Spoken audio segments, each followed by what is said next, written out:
Hai, kali ini kita akan membahas saham Tower bersama Infrastructure Tbk, dengan kode saham TBIG. Sebelum mulai jangan lupa untuk subscribe dan like ya agar tidak ketinggalan analisa saham terbaru. Pertama kita akan mulai membahas laporan keuangannya. Kita akan mulai dari menganalisa penjualan dari perusahaan TBIG ini.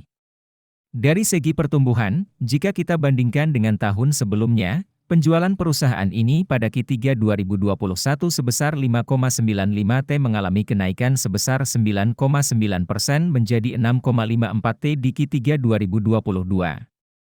Ini merupakan tanda yang baik, apalagi jika perusahaan dapat mempertahankan kenaikan revenue atau penjualannya. Pertumbuhan penjualan tahun ini sebesar 9,9% mengalami perlambatan pertumbuhan jika dibandingkan rata-rata 3 tahunannya yang sebesar 12,3% per tahun. Konsistensi pertumbuhan pendapatan sebesar 98,4% tergolong tinggi sehingga bisa harapkan perusahaan mampu mempertahankan pertumbuhannya. Setelah membahas revenue atau penjualan perusahaan TBIG ini, kita akan lanjut membahas net profit atau laba bersihnya.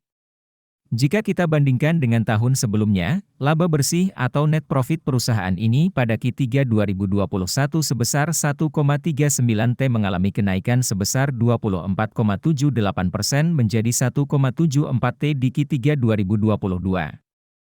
Ini merupakan tanda yang baik, apalagi jika perusahaan dapat mempertahankan kenaikan laba bersihnya. Pertumbuhan laba bersih tahun ini sebesar 24,8% mengalami perlambatan pertumbuhan jika dibandingkan rata-rata 3 tahunannya yang sebesar 34,4% per tahun.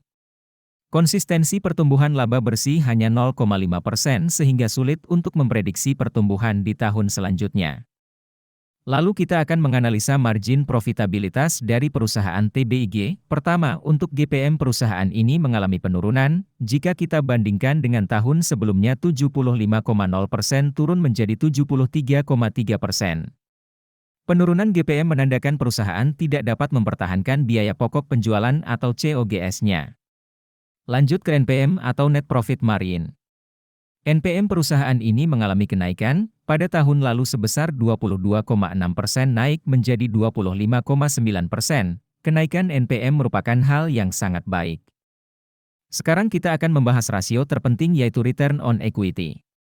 Return on Equity tahun ini mengalami penurunan, tahun lalu sebesar 14,7%, dan pada tahun ini turun menjadi 13,3%.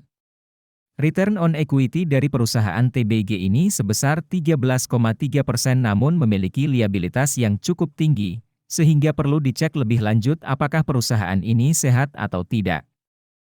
Sekarang kita akan beralih menganalisa kesehatan perusahaan yang banyak mengambil data dari neraca keuangan atau balance sheet. Dengan mengetahui kesehatan perusahaan, kita akan menjadi lebih tenang dan nyaman karena kita tahu bahwa perusahaan ini sehat dan jauh dari masalah atau kebangkrutan.